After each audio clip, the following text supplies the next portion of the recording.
Hello दोस्तों, स्वागत है आप सभी का हमारे यूट्यूब चैनल पर। हम लोग 1500 प्लस की सीरीज़ कर रहे हैं शिक्षा मनोविज्ञान की, और आज जो है वो 15 क्वेश्चन लेकर के आया हूँ। इसमें देखिए क्वेश्चन नंबर 46, किशोरावस्था वह समय है जिसमें विचारशील व्यक्ति बाल्यावस्था से परिपक्वता की ओर संक्रमण करता है। ये बात जो है वो किसने बोली है? तो ये बात जो है दोस्तों, ये बात बोली है जेर सिल्ड ने। ठीक है, तो सीधा सीधा इसका आंसर क्या आ जाएगा? जेर सिल्ड आ जाएगा। अगला क्वेश्चन देखिए, किशोरावस्था काल की 15 अथवा 16 वर्ष की आयु में मस्तिष्क का भार जो है लगभग कितना हो जाता है? तो मस्तिष्क का भार जो है वो लगभग इस अवस्था में कितना हो जाता है? 1200 से 1400 ग्राम हो जाता है। ठीक है, लगभग कितना हो जाता है? 1200 से 1400 ग्राम हो जाता है। ये भी एक इम्पोर्टेंट क्वेश्चन है। अगला देखिए, निम्न में से कौन सी अवस्था संक्रमण अवधि कहलाती है? तो कौन सी अवस्था कहलाती है? तो दोस्तों इसका आंसर होगा किशोरावस्था। जो किशोरावस्था है वो क्या कहलाती है?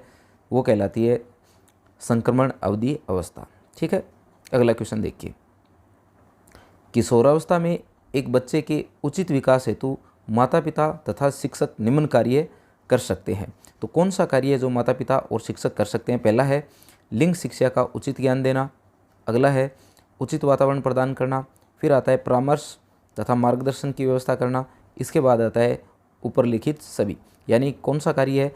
लिंग शिक्षा का उचित ज्ञान देना, बिल्कुल ये किशोरावस्था में कर सकते हैं। इसके बाद उचित वातावरण देना कर सकते हैं, परामर्श तथा मार्गदर्शन की व्यवस्था करना। तो इसका आंसर जो है क्या होगा? उपरोक्त सभी हो गया, यानी सभी आंसर जो है वो सही है। ठीक है, इसके बाद आता है कि 11 या 12 वर्ष की आयु में बालक के नसों में ज्वार उठना शुरू हो जाता है। किशोरावस्था के लिए कौन सी कमेटी ने ऐसा कहा है? ऑप्शन कौन कौन से हैं? राममूर्ति कमेटी, हेडो कमेटी, कोठारी कमेटी और यशपाल कमेटी। तो ये जो बात बोली है ये कौन सी कमेटी ने बोली है? ये बात बोली है दोस्तों हेडो कमेटी ने। जो हेडो कमेटी है उसने जो है वो ये बात बोली है। जो हेडो कमेटी है उसने ये बात बोली है। अगला देखिए, अपनी अपनी पुस्तक एडोलसेंस में किसने कहा किशोरावस्था एक नया जीवन है, व्यक्ति जब इसमें प्रवेश करता है तो अपने जीवन की शुरुआत करता है। तो एडोलसेंस बुक जो है काफ़ी इंपॉर्टेंट बुक है एक। देखिए इसमें ऑप्शन आपको दिए हैं स्टीफन, स्किनर, हॉल और हरलॉक।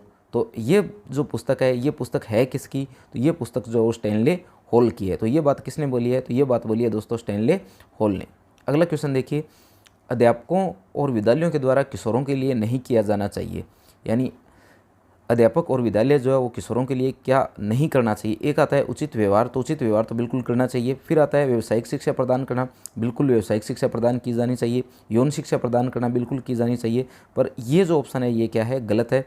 किशोर मनोविज्ञान की अवहेलना जो है वो नहीं होनी चाहिए। ठीक है, अगला क्वेश्चन देखिए, किशोरावस्था में चरित्र विकास प्रभावित होता है। किससे प्रभावित होता है चरित्र का विकास जो है? समाज से, परिवार से, मित्र मंडली से या सभी से? तो इसका आंसर जो है वो क्या होगा? सभी से। ठीक है, तो किशोरावस्था में चरित्र विकास जो वो सभी से प्रभावित होता है। इसके बाद में देखिए, हॉल ने इसे संवेग अस्थिरता की दशा माना है। हॉल ने जो है क्या माना है? संवेग अस्थिरता की दशा माना है। इसमें ऑप्शन क्या क्या क्या है आपके पास में? शैशवावस्था, बाल्यावस्था, किशोरावस्था और बुढ़ापा। तो स्टैनले हॉल की पुस्तक जो है वो क्या है? एडोलसेंस है, और इसका आंसर क्या होगा? किशोरावस्था होगा। ठीक है, किशोरावस्था के लिए स्टैनले हॉल ने पुस्तक लिखी है, तो इसका आंसर क्या है? किशोरावस्था है। इसके बाद देखिए, इस विकास की दशा को पहचान की दशा कहते हैं। यानी आपके पास में क्या पूछा गया है कि पहचान की दशा जो है वो किसे कहते हैं? प्रौढ़ावस्था, उत्तर बाल्यावस्था, प्रारंभिक बाल्यावस्था या किशोरावस्था? तो किसे कहा गया है? ये कहा गया है किशोर अवस्था को। अगला क्वेश्चन देखिए, किशोरावस्था में मानसिक विकास इस आयु तक रहता है। यानी किशोरावस्था जो है इसमें मानसिक विकास होता है, पर किस आयु तक होता है? तो ये होता है दोस्तों 18 वर्ष की आयु तक। किस आयु तक होता है? तो ये होता है 18 वर्ष की आयु तक। इसके बाद देखिए, किशोरावस्था के समय में बालक का मानसिक विकास पहुंच जाता है। यानी किशोरावस्था जो है इस समय बालक का मानसिक विकास कहाँ तक पहुंच जाता है? पतन की ओर। ये गलत है। इसके बाद आता है सर्वाधिक, ये बिल्कुल सही है। ये देखिए अत्यधिक समस्याग्रस्त, ये गलत है। इसके बाद क्या होता है? आसान जीवन। तो किशोरावस्था में मानसिक विकास जो है वो क्या हो जाता है? सर्वाधिक हो जाता है। ठीक है, ये वाला ऑप्शन आपको नहीं करना है, अधिक समस्याग्रस्त। ये तो किशोरावस्था की समस्याओं के अंदर आता है, पर इसके अंदर मानसिक विकास की बात कर रहा है कि किशोर का जो है वो मानसिक विकास। देखो संज्ञानात्मक विकास की बात करें, मनोवैज्ञानिक विकास की बात करें या फिर शारीरिक विकास की बात करें, उसमें से ये किस विकास की बात कर रहा है? मानसिक विकास की बात कर रहा है। ठीक है, और मानसिक विकास जो है वो किशोरावस्था में सर्वाधिक हो जाता है। तो इसका आंसर क्या होगा? सर्वाधिक होगा। अगला देखिए, निम्न में से कौन सा किशोरावस्था का लक्षण नहीं है? पहला है तीव्र शारीरिक विकास। तो किशोरावस्था में अभी मैंने आपको बताया कि शारीरिक विकास जो वो सबसे तीव्र होता है। फिर आता है विपरीत लिंग में अधिक रुचि, तो ये भी इसका आंसर सही है।